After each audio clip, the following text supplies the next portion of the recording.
இப்போ பார்த்தாலும் இந்த பத்திரிகைகள் அமித்ஷா வராரு, வரும்போது அது பண்ண மந்திரகோலா கொண்டு ஆட்டுறது. ஏற்கனவே அன்புமணி ராமதாஸ் இருக்காரு, இந்த அம்மா கொஞ்சம் அப்படி இப்படி இது பண்ணுது, எல்லாம் சரி பண்ணா அவங்க உள்ள இங்கே தான் வர போறாங்க, அங்கே ஒன்றும் போக போகிறது.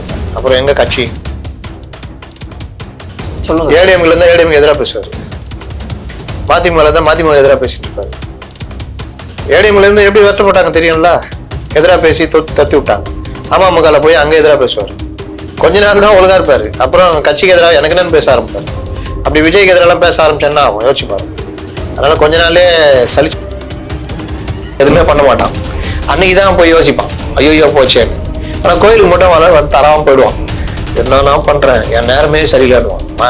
ஒழுங்கா உழைச்சுன்னா உன் நேரம் சரியா இருக்கும். அப்போ அதை மாட்ட மாட்டான், ஓட்டை அடி மாற்ற மாட்டான். 2005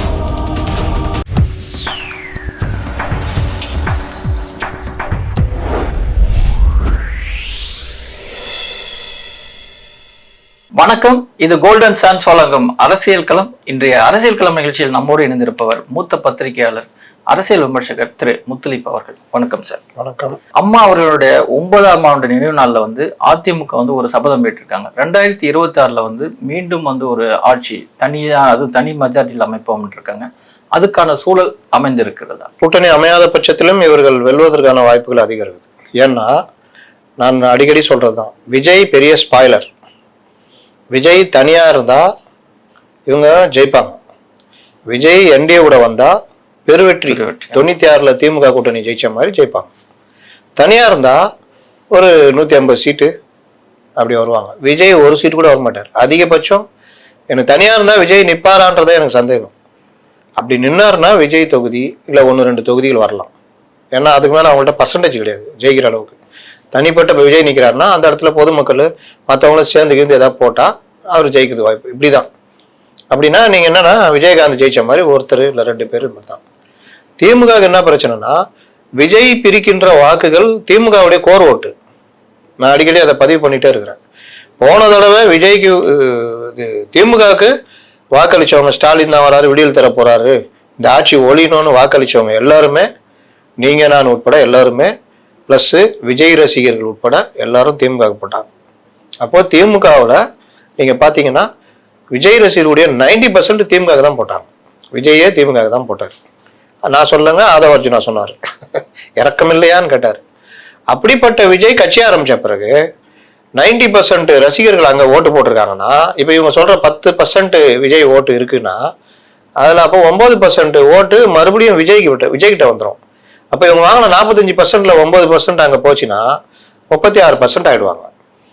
சிறுபான்மை மக்கள் போன தடவை சத்தியமா ஏடிஎம்கே என்டிஏ கூட்டணி போட மாட்டாங்க. ஏன்னா பிஜேபி இருக்கு. அப்போ 13% சிறுபான்மை மக்கள் விஜய் இது டிஎம் கிட்ட இருக்காங்க. அவங்களுக்கு மட்டுமே போட்டவங்க. அந்த திமிர் தான் அவங்களுக்கு ஓவரா ஆட வைக்குது. இப்ப அந்த 13%ல விஜய் தனியா நிக்கிறாருன்னா நாங்க உனக்கு போடணுன்ட்டு விஜய்க்கு போடுவாங்க. அதுல கிறிஸ்துவர்கள் வாக்கு 7%னா 5%ஆவது விடும். இஸ்லாமியர் வாக்கு 6%, ஒரு 3 வச்சுக்கோங்க, அங்க 3 இங்க 3. அப்போ 8, 5 3 8. அப்ப 8 + 9னா 17% அங்கிருந்து பிரிக்கிறாரு. அப்போ 45ல 17 போச்சுன்னா 28க்கு வந்துருவாங்க. 28 தானே, 45 17 போனா 28 வராங்க. அதுக்கப்புறம் பட்டியலின் இளைஞர்கள், பிசி கேட்ட இருக்கிறவங்க, இது எல்லாம் ஒரு 3% வச்சுக்கோங்க. அது எவ்வளவு இருக்குது, 17% மேல இருக்குது. ஒரு 3 விடுங்க, அப்புறம் 28ல இருந்து 25 போயிடுவாங்க. இவர் எவ்வளவு வருவாரு, ஒரு 20க்குள்ள வருவார். 25 வச்சுக்கோங்க.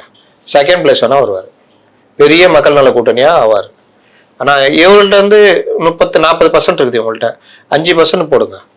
நீங்க பாத்தீங்கன்னா 25ன்னு வச்சுக்கோங்க, இல்ல 30 வச்சுக்கோங்க. அவங்க 35னா லாஸ்ட்ல ஃபர்ஸ்ட்னு ஜெயிப்பாங்க.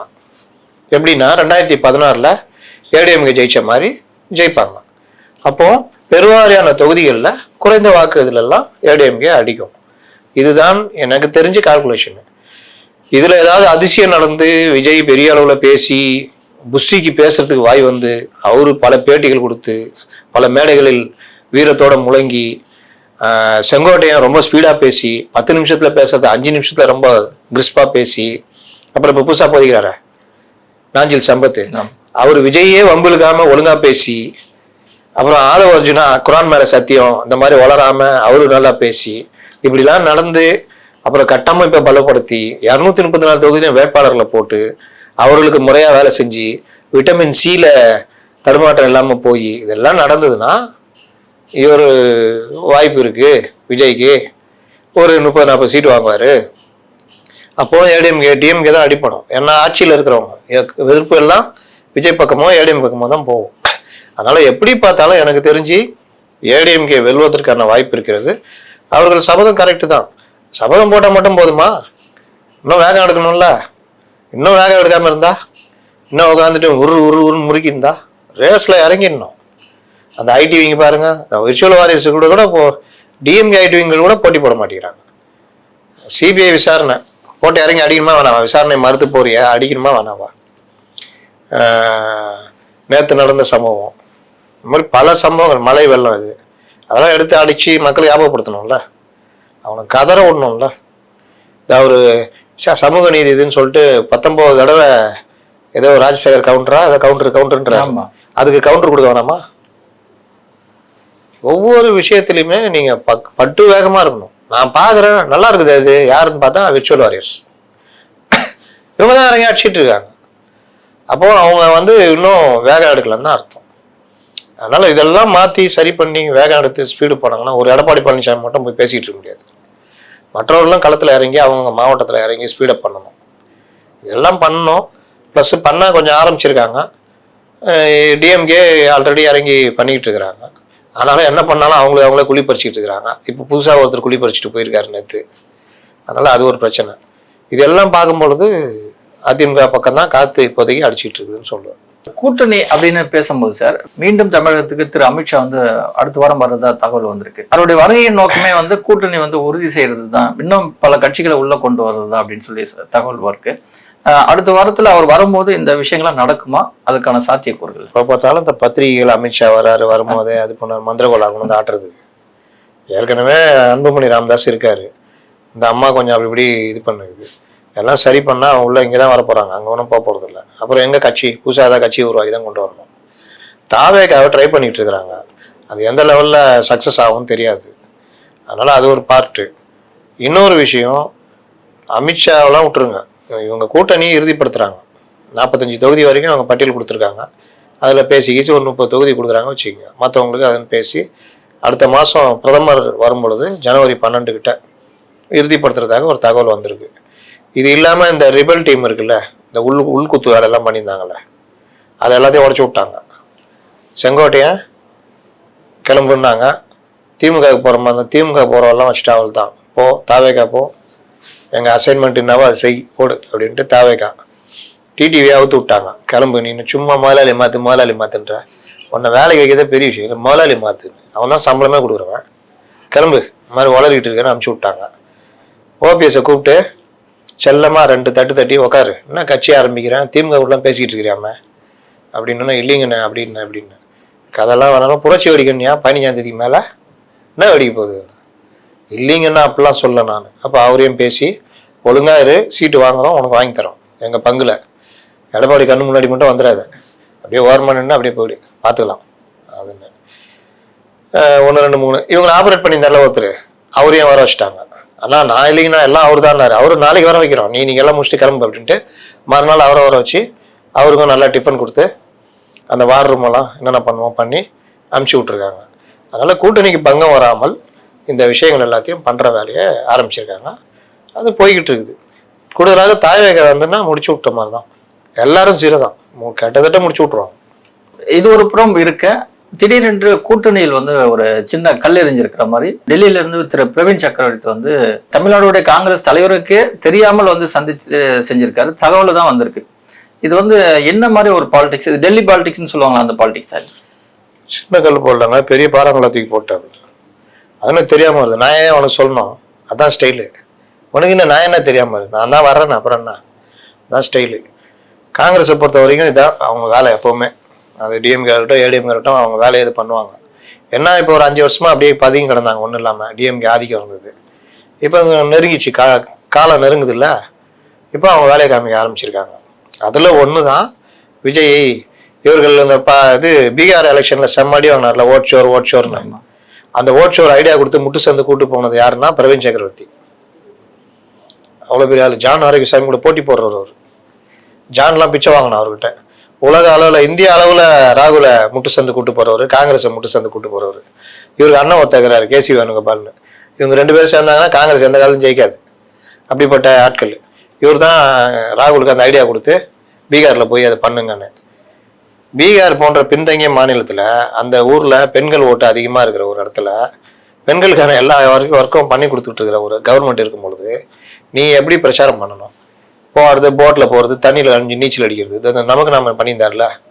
ஃப்ளாஸ்கில் டீயை கொண்டு போய் ரகசியமாக கொடுத்து ஊற்றி கொடுத்து அவரே டீ போட்டு கொடுத்த மாதிரி குடிக்கிற மாதிரி கலர் பனியன் போட்டு சைக்கிள் ஓட்டிக்கின்னு அந்த மாதிரி இன்னுமாடா போட்டில் கூடிய நீச்சல் அடிக்கிறியா, நல்லா நீச்சல் அடிக்கிறியா, ஒலிம்பிக் போன்ட்டாங்க.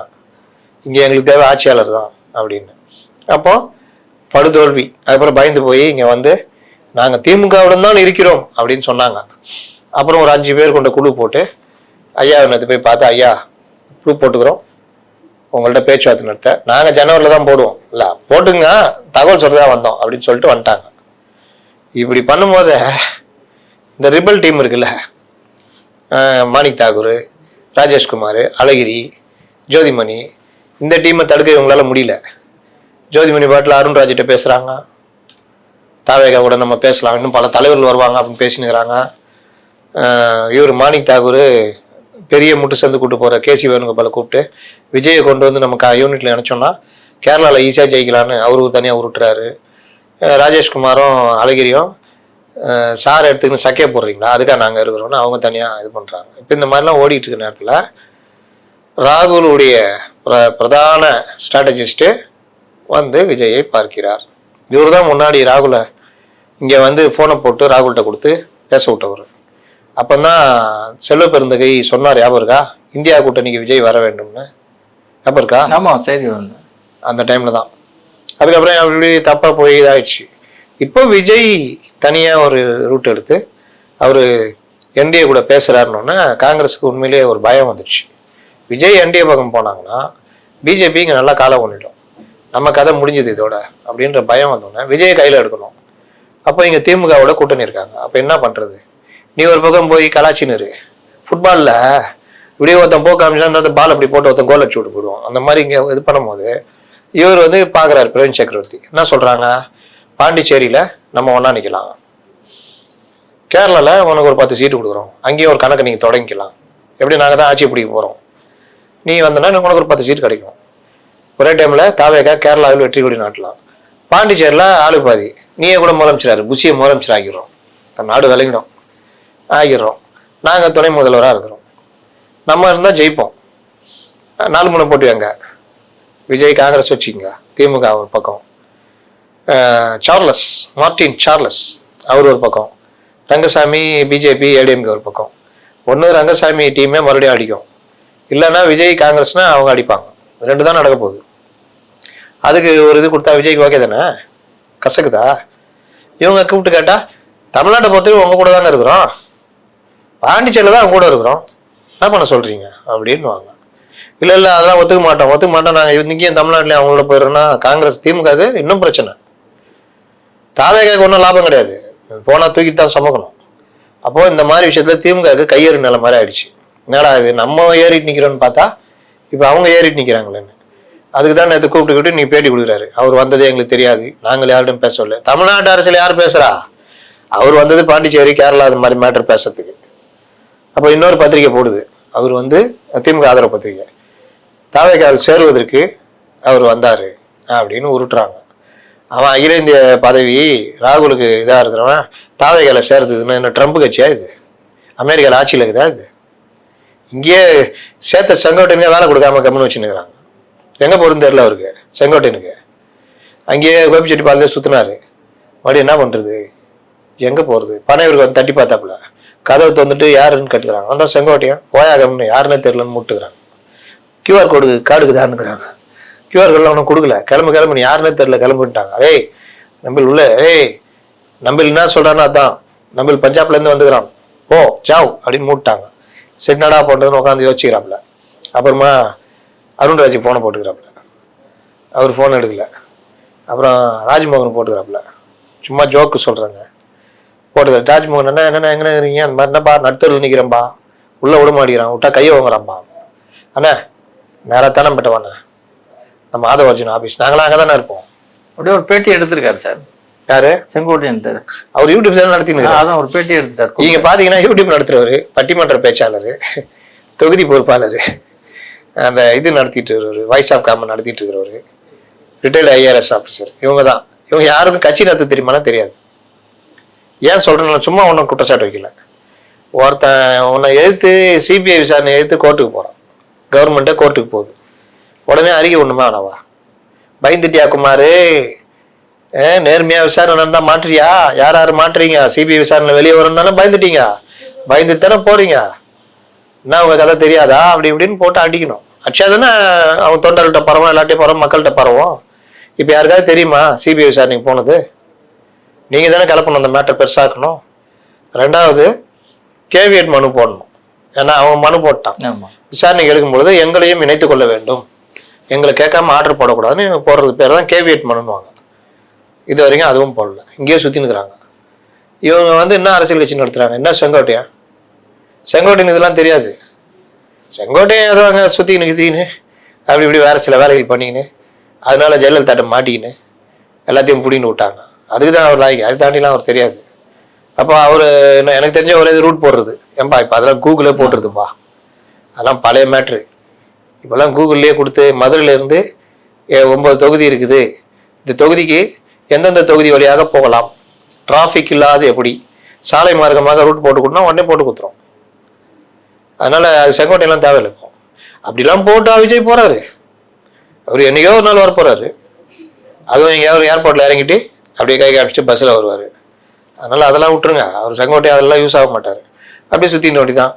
நம்ம இவரு நேற்று சேர்ந்தார மிஸ்டர் சம்பத், நாஞ்சில் சம்பத், அவர் என்ன மேடையில் பேசுவார். அவர் ஜோக் தெரியல, அவரை பத்தி சொல்லுங்க. ஏடிஎம்ல இருந்தா ஏடிஎம் எதிராக பேசுவார், மதிமுக இருந்தா மதிமுக எதிராக பேசிட்டு இருப்பாரு. ஏடிஎம்ல இருந்து எப்படி வெட்டப்பட்டாங்க தெரியும்ல, எதிராக பேசி தத்தி விட்டாங்க. அமமுகல போய் அங்கே எதிராக பேசுவார். கொஞ்ச நேரம் தான் ஒழுங்கா இருப்பாரு, அப்புறம் கட்சிக்கு எதிராக எனக்கு என்னன்னு பேச ஆரம்பிப்பாரு. அப்படி விஜய்க்கு எதிரெல்லாம் பேச ஆரம்பிச்சேன்னா ஆகும், யோசிச்சு பாருங்க. அதனால கொஞ்ச நாளே சலிச்சு போயிடும். என்னடா இது, இப்போ நம்மளால அப்படிதானே வண்டி எடுத்துக்கின்னு BMW புதுசாக வாங்கின்னு வந்தா கூட பனையூரில் விட மாட்டேங்கிறாங்க, இங்கே விட மாட்டேங்கிறாங்க. லாஸ்ட்ல ஆதவ் ஆஃபீஸில் போய் உட்காரணுமா? என்னடா இது, எப்பேற்பட்ட தலைவராக இருந்தோம் நம்ம, இப்போ இவர் ஆஃபீஸில் வந்து உட்காந்துட்டு இருக்கிறோமே, அப்படி தானே இருக்கும்.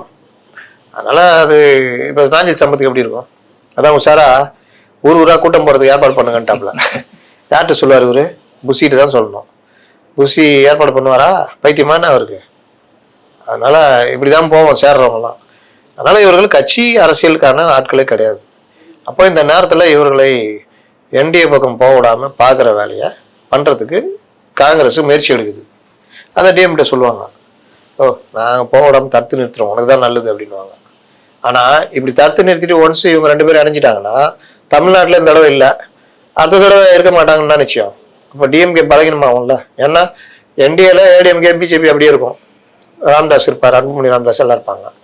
நீங்கள் டிஎம்கேலேருந்து காங்கிரஸ் இங்கே போயிடுச்சு வச்சுங்க, நாளைக்கு அண்ணா நானே வரணும் அப்படின்ட்டு திருமாவளவன் வந்துட்டார் வச்சுங்க. திடீர்னு ராமதாஸை சேர்க்குறாங்க, திருமாவளவன் பிடிக்கல வந்துட்டாருன்னு என்ன பண்ணுவீங்க? ஏன்னா ஏற்கனவே தம்பிக்கிறாப்புல ஆதவ வச்சுனா, நான் அதானே அப்போவே சொன்னேன் நீ கேட்கலாம் அப்படின்ட்டு ஏற்றுக்கிட்டா வச்சு என்ன பண்ணுவீங்க? அப்போ இந்த மாதிரி சிக்கல்லாம் திமுக இருக்கு. இதான் இன்னைக்கு நடைமுறை. இதை மீறி பிரவீன் சக்கரவர்த்தி மயிலாப்பூர்ல நிக்கிறதுக்கு சேர்ந்தாருன்னா அதை நம்ம ஒன்றும் சொல்றதுக்கு இல்லை. பெரியார் மண்ணில் ஜாதியை நாங்கள் தான் ஆட்சியை பிடிப்போம் அப்படின்னு உறுதியா அதிமுக சொல்லிட்டு இருக்கிற இந்த சூழ்நிலையில திமுக கூட்டணியில் என்னதான் நடந்து கொண்டிருக்கு? திமுக கூட்டணியில வெட்டுக்குத்து ஆரம்பிச்சிச்சு. ஏற்கனவே கட்சிக்குள்ள ஒரு வெட்டுக்குத்து இருக்குது. இவருக்கு ஒரு 40 சீட்டு சொல்லியிருக்காங்க உதயநிதிக்கு, இளைஞர் அணிக்கு 40 தொகுதிகள். அந்த 40 தொகுதிகள் வச்சுக்கிறா சார், 40 தானே வச்சுக்கோ, ஆனா 40 யாரு நாங்க தான் முடிவு பண்ணுவோம்னு பெண்ணு. திமுகவுடைய அந்த இன்ஃப்ராஸ்ட்ரக்சர் வந்து ரொம்ப ஸ்ட்ராங்குங்க. பெண்ணு வந்து பக்காவா ரிப்போர்ட்லாம் எடுத்து சர்வே எடுத்து அந்த மாதிரிலாம் பெண்ணு தான் எல்லாத்தையும் கிளை செயலாளர் வரைக்கும் அவங்க தான் தீர்மானிக்கிறாங்க. அதுல ரொம்ப நவீனமா நீங்க எங்க போனாலும் போட்டோ பிடிச்சி அனுப்பணும், இந்த தொகுதிக்கு போய் ஒர்க் பண்றீங்க, இந்த வீடு வீடா போறீங்கன்னா வீட்டுல இருந்து போட்டோ பிடிச்சா இந்த மாதிரி. அவன் என்ன புலம்புறான், நான் வட்ட செயலாளர், இது கம்பெனியில சேர்ந்த மாதிரி இது கட்சியா கம்பெனியா போட்டோ பிடிச்சி அனுப்புறாங்க, மார்க்கெட்டிங் கம்பெனில இருக்கிற மாதிரி இருக்குதுன்னு. அப்படி ஆகிட்டாங்க. எல்லாமே கார்பரேட் மயமாயிடுச்சு. இருந்தா இல்லாட்டி போ அப்படி ஆயிடுச்சு. இன்னொரு பக்கம் எஸ்ஐஆர் எழுத்தாங்கல்ல சார மயிலாப்பூர்ல வேலுகிறாருல, அந்த இதுல வந்து இந்த எஸ்ஐஆர் படிவத்தை ஏத்துறதுக்கு பிஎல்ஓஸ் மல்லமா வேலை செய்யறாங்க. நீ எஸ்ஐஆர் எதிர்க்க வந்தானே கம்மில் இருக்க வேண்டியதானே, இவருக்கு ரிசல்ட் காமின்னு சொல்லிட்டு ஒரு படிவத்துக்கு 10 ரூபா அப்படின்ற மாதிரி போய் கட்டன்னு மயிலாப்பூர் எகிரிச்சான் எஸ்ஐஆர். இது வந்து அவங்க ஆட்களே சொன்னது. உடனே கூட்டம் நடக்குது, மாசு தான் பொறுப்பு. அவரு பாருங்க மயிலாப்பூர் எந்த அளவுக்கு இருக்குது, எப்படி கொண்டு வந்துட்டாங்க பாருங்க. மற்றவங்களும் அதே மாதிரி படிவத்துக்கு 10 ரூபான்னு செலவு பண்ணி பண்ணுங்கன்னு. ஒரு பக்கம் எஸ்ஆர் எடுத்து சம்சா சாப்பிட்டுக்குன்னு பார்லிமெண்ட்ல சண்டை, மேகதாட்டுக்கு சண்டை கிடையாது, இலங்கை தமிழர்கள் இலங்கை நம்ம மீனவர்கள் தாக்கப்படுறதுக்கு சண்டை கிடையாது, வேறு சில விஷயங்கள் கிடையாது, விவசாயிகளுக்கு சண்டை கிடையாது, விவசாயிகளுக்கு கிடையாது. 22% பத்தி சும்மா போற போக்குல யாரோ ஒருத்தர் பேசியிருக்காரு, அது ஒரு சம்பிக்கைக்கிற ஏற்பாடு கிடையாது. இதுக்கு எஸ்ஐஆருக்கு சண்டை போட்டு சம்சா சாப்பிட போயிட்டாங்க. அங்க இங்க ஏப்பா ஃபார்ம் ஏத்துப்பா, துட்டு குத்தாது ஏத்துப்பா, அப்படி கொண்டு போற ஏற்பாடுகள் போயிட்டு. அப்ப இவர்கள் என்ன எஸ்ஐஆர் எதிர்க்கிறாங்க தெரியுதா? ரெட்டை வேடம்னு கோர்ட்ல என்ன சொன்னாங்க, இங்க வெளியில என்ன சொன்னாங்க, இவர்களை தாண்டி அவர்கள் கம்யூனிஸ்டுகள் வாக்குரிமை மட்டும் இல்ல குடியுரிமையே பறிச்சிருவாங்க. நேத்து கூட பேசியிருக்காங்க. இப்போ இதெல்லாம் பேசுறிய கோர்ட்ல போய் சொல்ல வேண்டியதுன்னா, கோர்ட்ல போய் சொன்னா உதைப்பான்ல, அங்க போயிட்டு குடியுரிமைனா என்னையா நீ மூலகள் இருக்கா இல்லையா, இதுக்கும் அதுக்கு எரியா சம்பந்தம் வந்து உளறிட்டு இருக்கிற, மேடையில பேச நினைச்சிட்டு இருக்க கோர்ட்டை அப்படின்றவாங்க. ஜட்ஜே இவங்க வக்கீலே ஒத்துக்க மாட்டாங்க. சார் அதெல்லாம் நீ மேடையில வச்சுக்கோ, இங்க என்ன சொல்றது சொல்லு. இல்ல உடனே நடத்தினா சிக்கல், தேர்தலுக்கு அப்புறம் நடத்தினா கரெக்டா இருக்கும், மழை பெய்யுது பண்டிகை வருது அது வருதுன்னு. அங்க போயிட்டு சார் மழை பெய்யுது பண்டிகை வருது உடனே நடத்தினா, யோ நடத்தி முடிச்சிட்டான் அவன். என்னது நடத்தி முடிச்சான்? ஆமா, நீயே 10 ரூபா ஃபார்ம் கொடுத்து ஸ்பீடப் பண்ற, 99% முடிச்சிட்டாங்க. அப்புறம் என்ன வேற என்ன சார், பியூலாம் செத்து போறாங்க சார், பஸ் ஓட்டுற டிரைவர் கூட செத்து போயிடறான். ஆமா, போக்குவரத்து தொழிற்சங்கத்துல பஸ் ஓட்டினா திடீர்னு அட்டாக் வந்து செத்து போயிடறான். அதுக்காக பணிச்சுமை. சில பேர் பொண்டாட்டி கூட பிரச்சனை இல்ல ஏதோ ஒரு பிரச்சனை தற்கொலை பண்ணிக்கிறான். அதுக்காக போக்குவரத்துக்காரங்களை இழுத்து முடியலாமா? காவல்துறையில பணியில நிக்குமான்னு ரோட்ல நிக்க வைப்பாங்க. வயசுக்கு இதெல்லாம் கிடையாது, இப்பதான் கொஞ்சம் முடிவு எடுத்திருக்காங்க. ஒரு 50 வயதுக்கு மேல இந்த மாதிரி ரொம்ப நேரம் நிக்க வைக்க, ஏன்னா எல்லாம் சுகரு பிபி எல்லாம் இருக்கும். அதனால அவங்க எல்லாம் வந்து ஸ்டேஷன் டியூட்டி இந்த மாதிரி பந்தோபஸ்து யூஸ் பண்ண கூடாது முடிவு எடுத்திருக்காங்க. அப்படியும் நீங்க எல்லாம் இப்பெல்லாம் காலம் மாறிச்சே, 35 வயசு மேலேயே அன்ஃபிட்டு. ஒரு 40 வயசு அம்மா ஒரு SSI நடுரோட்ல மயங்கி விழுந்து செத்து போயிட்டாங்க காவல்துறையில. அது பணிச்சுமை எடுத்துக்கலாமா? மேலதிகாரியோட பிரச்சனை ஆகி தற்கொலை பண்ணிக்கிறான், துப்பாக்கியால சுட்டுலாம் செத்து போறான், காவல்துறை இழுத்து முடியலாமா? என்ன கதை? 67,000 BLO இருக்கும் போது 4-5 பேருக்கு ஏதாவது நடக்கதான் செய்யும். எவனா ஒருத்தன் ஹார்ட் அட்டாக்ல இயற்கை மரணம் அடைவான், எவனா ஒருத்தன் நீ டிஎம்கேரன் கொடுக்குற தொல்லையே பெரிய தொல்லை இல்ல. ஒரு அம்மா பேசிச்சுல ஆடி வந்துச்சுல, என்ன அப்படி திட்டுறாருங்க செத்துடலாம் போல இருக்குதுன்னு, அது செத்துச்சுன்னா அப்ப யார் பணிச்சுமை இது பண்றா? சரி நீங்க இதெல்லாம் சொன்னீங்க, கோர்ட்டு சொல்லிச்சேப்பா ரொம்பலாம் பணிச்சுமை கொடுக்காதீங்க, ரொம்பலாம் கொடுக்கலங்க, வேலை செய்யலாம் கிரிமினல் நடவடிக்கை எடுப்போம், அதெல்லாம் பண்றோம், மற்றபடி வேலை செய்யறதை பத்தி நாங்க ஒண்ணு இது பண்ணலாங்க, இருந்தாலும் நாங்க வந்து பண்றோங்க. அதான் 99% முடிச்சாச்சு, அப்புறம் என்ன? அதனால இன்னொன்னு வேஜஸே டபுள் ஆக்கி விட்டாங்க தேர்தல் ஆணையம். 6,000 ரூபாய் கொடுத்ததுல 12,000 ரூபாய். அப்ப இந்த மாதிரிலாம் பண்ணி தான் பிஎல்ஓஸ், எந்த பிஎல்ஓஸ் அப்படி பிரச்சனைனா அவங்க போராட்டம் நடத்துவாங்கல்ல, எங்கேயா நடந்துச்சா? ஒரே ஒரு நாள் வேஜஸ்க்காக போராட்டம் நடத்தினாங்க, சம்பளம் ஏத்தினோன்னா அவங்க வேலை செய்ய ஆரம்பிச்சிட்டாங்க. அவ்வளவுதான். என்ன ஒண்ணுன்னா அரசு ஊழியர் என்னைக்கு வேலை செய்ய மாட்டான், அவனை போய் திடீர்னு வேலை செய்ய சொல்ல, அதான் பிரச்சனை. வேலை செய்ய சொல்றாங்களா? ஒரு நாள் இதுன்னு பாமா, நம்ம அப்படி பண்ணதே கிடையாது. காலைல வரும் உடனே கேன்டீன் போயிடுவோம், கொஞ்ச நேரம் இருப்போம், அப்படியே சாப்பாட்டுக்கு போயிடுவோம், மறுபடியும் கொஞ்ச நேரம் அப்படியே விட்டுவோம், மறுபடியும் டீன்னு போயிடுவோம், மறுபடியும் 5 மணி ஆனால் பைய தூக்கிடுவோம். நம்மள போய் வேலை செய்ய சொல்றாங்க, அப்படிதான். இதுக்காக நான் வந்து எல்லா அரசு ஊழியர் அப்படின்னு சொல்ல மாட்டேன். அரசு ஊழியர்கள் உண்மையா உழைக்கிறவர்கள், கடினமாக உழைக்கிறவர்களும் இருக்காங்க. இந்த மாதிரி அகாதோகா பார்ட்டி சங்கத்துல இருக்கும், சங்க வேலை செய்கிறேன்னு ஒட்டின்னு இருக்கும், வேலையே செய்யாது. இன்னும் சிலது எப்படி சம்பாதிக்கணும்னு பார்க்கும். இது மாதிரி இப்ப பிஎல்ஓஸ்லாம் பெரும்பாலும் நீங்க அந்த கடைநிலை ஊழியர்கள் இந்த மாதிரி ஆள் தானே போடுறாங்க. அவங்களுக்கு இப்ப தேர்தல் ஆணையம் கொடுக்குற சம்பளமே ஒரு ஜாக்பாட் மாதிரி தான், அந்த வேலைக்கு நல்ல சம்பளம் ஆகுது. அதனால இவர்கள் உருட்டெல்லாம் அங்க செல்லல, வேலை முடிஞ்சிச்சு, பதிவேற்றம் பண்ணிட்டாங்க. அடுத்து வரை வாக்காளர் பட்டியலும் லிஸ்ட் ஏறிடுச்சு, வரை வாக்காளர் பட்டியல் வரப்போகுது. 77 லட்சம் போச்சு. எங்கிருந்து போச்சு? செத்து போனவன், அந்த இடமாற்றம் செஞ்சவன், டபுள் என்ட்ரி, போலி வாக்காளர், 4த்தையும் தூக்கிட்டாங்க. இப்ப நீ யாரை போய் சண்டை போடுவீங்க? சண்டை போட தைரியம் தான் போடுங்களேன். 77 லட்சம் நீக்கிட்டாங்க. எப்படி நீக்கினாங்க? அதையும் போய் வெளியே பேசுவாங்க. 77 லட்சம் நீக்கிட்டாங்க. இப்ப அந்த 77 லட்சம் பேர் எங்க தெரியுமா இருக்காங்க? கைகளில் விளங்கிட்டு கப்பலில் ஏற்றி வெளிநாட்டுல இறக்கி விட்டாங்க. அப்படிதானே? 77 லட்சம் நீக்கினதுல 20 லட்சம் 22 லட்சம் பேர் இறந்து போனாங்க. என் நண்பர் ஒருத்தர் சொல்றாரு, எங்க பாட்டி இறந்து போய் 8 வருஷம் ஆகுது, உங்களுக்கு தெரியல சார் அப்படின்னாங்க. ஆமா சார் தெரியும், இப்ப வரையும் ஓட்டுது சார் அவங்களுக்கு, போன தேர்தல் கூட வந்து போட்டு போய்க்கிறாங்க அப்படின்றாப்ல. இப்ப இது எல்லாம் இப்ப வர்றாங்க. எத்தனை ஓட்டுங்க சொல்லுங்க அறிவழகன், உங்க வீட்டுல எத்தனை ஓட்டு சார்? நானு, எங்க அப்பா அம்மா, எங்க அண்ணன் இருக்காரு சார், அவங்க ஒய்ஃப், 5 பேர் இருக்கிறோம் சார். அப்புறம் அவங்க தாத்தா பாட்டி சார் இருந்தாங்க சார். இருக்காங்களே, இங்க இல்லையே, இங்க இருக்காங்களே. இங்க இல்ல சார். எங்க போனாங்க? கிருஷ்ணாம்பேட்டை சார். ஷிஃப்டாக் போயிட்டாங்களா சார்? மொத்தமா போயிட்டாங்க, அதனால கிருஷ்ணாம்பேட்டைக்கு போயிட்டாங்க. இறந்துட்டாங்களா? அதை சொல்ல நேரா அப்படின்ட்டு. அப்ப 5 ஓட்டுக்குதா? அப்ப 2 பேர் இறந்துட்டாங்க, ரைட்டு, டெத்து அடிச்சுட்டு போயிடுவான். இப்ப இந்த 2 ஓட்டு போட வர முடியாதுல்ல. இது காரணம் எஸ்ஐஆர். இல்லாட்டி வச்சுங்க, உங்களுக்கு முன்னாடியே தாத்தா பாட்டி போய் ஓட்டு போட்டு வந்திருப்பாங்க. ஒருத்தர் ஜோக் கூட வரும் தெரியுமா? சார் இதுல எங்க அக்கா ஓட்டு போட்டிருக்காங்களா, பார்த்து சொல்லுங்க சார். ஆமாப்பா போட்டிருக்காங்கப்பா, ஒரு முன்னாடிதான் அவங்க அக்காவும் அக்கா வீட்டுக்காரும் போட்டிருக்காங்க சார். உடனே அழுவான். அவர் கேட்பாரு, என்னப்பா பிரச்சனை, ஏன் அழுவுற, சண்டையா, ஒரே வீட்டுல இருந்து கூட பேச மாட்டீங்களா? இல்ல சார், 5 வருஷம் முன்னாடி செத்து போயிட்டாங்க சார் 2 பேரும். ஆனா ஓட்டு மட்டும் வந்து போடுறாங்க சார். நான் ஒருத்தவங்கள போட்டு போயிடுறாங்க சார், என்னைக்காவது பார்க்கலான்னு பாக்குற முடியல சார் அப்படின்னு. இது வந்து ஜோக்கு. ஆனா என்ன விஷயம், டெத்து இதெல்லாம் வந்து ஆளை செட் பண்ணி ஓட்டை போட வைக்கிறது. அது எல்லாத்துக்கும் ஆப்பு வச்சது எஸ்ஐஆர். இன்னொன்னு டபுள் என்ட்ரி. இப்ப நானு சேப்பாக்கத்துல இருந்தேன், அந்த தொகுதி சிந்தாரிப்பேட்டில் இருந்தேன். அப்புறம் நுங்கம்பாக்கம் வந்தேன், அது 1000 தொகுதி. நான் உடனே ஷிஃப்ட் போட்டு மாத்திட்டேன், டெலிட்டும் கொடுத்துட்டேன். ஆனா அங்க டெலிட் ஆகவே இல்லை. இப்போ இருக்குது என் ஓட்டு அங்க சேப்பாக்கத்துல. நான் அங்க 1000 வந்துட்டு அங்க டி நகர் வந்துட்டேன், தொகுதி டி நகர் தொகுதி மாறிட்டேன். அதுக்கும் ஷிஃப்ட் போட்டு இந்த ஓட்டு புது ஓட்டர் ஐடி வாங்கிட்டேன். இப்ப 1000 இருந்து எடுத்துட்டாங்க, அதனால தெரியும். ஆனா சேப்பாக்கத்துல இருக்கு, அப்போ டபுள் என்ட்ரியா? இப்ப அங்க வந்து பார்த்துட்டு இப்போ நான் கொடுக்கலாங்க, அப்போ அது கட் ஆயிடும். இப்படி கட் ஆகுறது எல்லாம் சேர்த்து ஒரு 30 லட்சத்துக்கு மேல. இறந்து போனவங்க ஒரு 22 லட்சம். அப்புறம் அப்படி இப்படின்னு மிஸ் ஆகுறது, போலி வாக்காளர்கள், இது எல்லாம் சேர்ந்து 77 லட்சம் கிட்ட கட் ஆகுது. இப்ப இவங்க என்ன பண்ணுவாங்க? ஐயோகோன்னு சொல்ல முடியுமா? சரிப்பா, இன்னொன்னு சொல்றேன். இப்ப நான் வந்து சேப்பாக்கத்துல இருந்து டி நகர் வந்துட்டேன். நான் அங்கேயும் கண்டுக்கல, இங்கேயும் எனக்கு என்னன்னு இருக்கு. சில பேர் ஏன் வாழ்றேன்னு வாழ்ந்துட்டு இருப்பான் தெரியுமா? வாழ்க்கையில எதுவுமே பண்ண மாட்டான். அன்னைக்குதான் போய் யோசிப்பான், ஐயோ போச்சேன்னு. ஆனா கோயிலுக்கு மட்டும் தராம போயிடுவான். என்ன பண்றேன், என் நேரமே சரியில்லைன்னுவான். மாறு, ஒழுங்கா உழைச்சுன்னா உன் நேரம் சரியா இருக்கும் போது. அப்போ அதை மாட்ட மாட்டான், ஓட்டை எடி மாத்த மாட்டான். 2005 எங்க ஓட்டு போட்டுன்னு பல பேருக்கு தெரியல.